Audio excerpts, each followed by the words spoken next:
Bienvenue sur notre chaîne, n'hésite pas à t'abonner et à cliquer sur le petit pouce en l'air. Je suis Rico et je vais te parler ciné sans tortiller. Aujourd'hui, cette vidéo est consacrée à la nouvelle version du film Roadhouse. Il est sorti le 21 mars 2024 sur la plateforme Prime Video. Le film dure 1h54 minutes.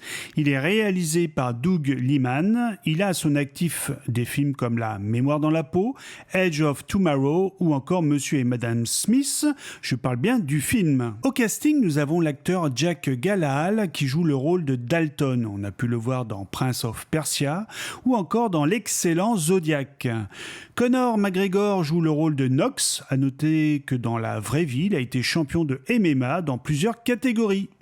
Daniel Melchior joue le rôle de Ellie. On a pu la voir dans Suicide Squad, celui qui est sorti en 2021. L'histoire, Dalton est un ancien combattant de MMA devenu alcoolique pour tenter d'oublier son douloureux passé.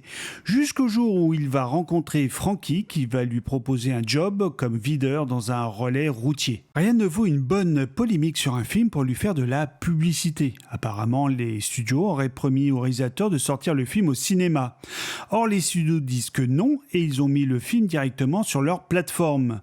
Résultat des courses, le réalisateur boycotte les interviews. Malheureusement, on ne saura jamais qui dit la vérité. Après avoir vu le film, ma première impression est mitigée. Ce qui est sûr, c'est que le film, je le trouve bien, mais il y a un truc qui cloche et qui m'empêche de dire qu'il est génial, voire exceptionnel.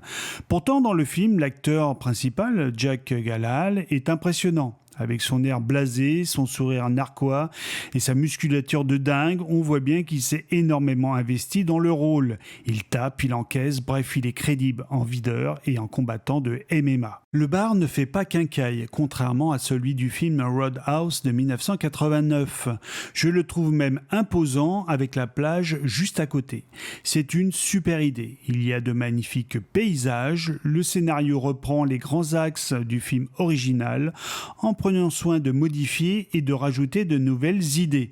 C'est bien écrit, les scènes de combat sont dingues et très très bien filmées. En fait, j'ai compris le lendemain d'où venait le problème, c'est les vilains. Ou les méchants si tu préfères. Ils sont tout simplement ridicules dans ce film. Je ne dis pas qu'ils sont incompétents, du moins certains le sont, mais c'est pas l'incompétence le plus gros problème, c'est surtout qu'ils sont ridicules. Et rien de tel pour déséquilibrer un film. Comme par exemple le chef, Ben Brandt, à vouloir nous montrer qu'il est peut-être un psychopathe, peut-être dominateur, ou tout simplement à vouloir jouer au chef, il se met dans des situations improbables, comme sur le bateau avec le barbier. Et lorsqu'il discute avec Dalton, on voit bien qu'il n'est pas au niveau d'un vrai méchant. Ce n'est pas une question d'acteur, mais une question de scénario et de dialogue.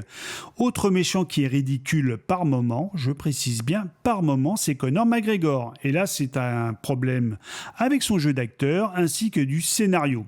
Il en fait des tonnes, il ne joue pas la comédie, mais il surjoue. C'est trop, il marche bizarrement, il est toujours contracté au niveau des bras et du torse.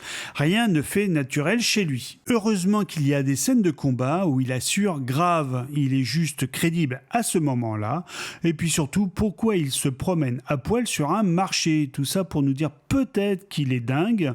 En fait, il y a des scènes qui n'apportent rien, c'est juste ridicule. Résultat des courses, le film est bien, avec de bonnes idées, mais bancal à cause des vilains.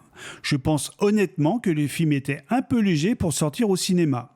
Pour moi, Amazon a fait le bon choix et en plus, cela a enrichi leur catalogue.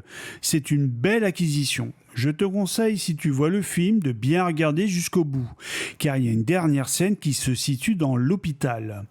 On pourrait dire, si le succès était au rendez-vous, que nous pourrions avoir une suite. Encore faut-il qu'il ne soit plus fâché. Si cela t'intéresse, tu trouveras un lien pour voir ma critique sur Roadhouse avec Patrick Swayze. Merci de m'avoir écouté, c'était Rico, un petit pouce en l'air me ferait plaisir. Encore merci à nos abonnés et à bientôt sur notre chaîne.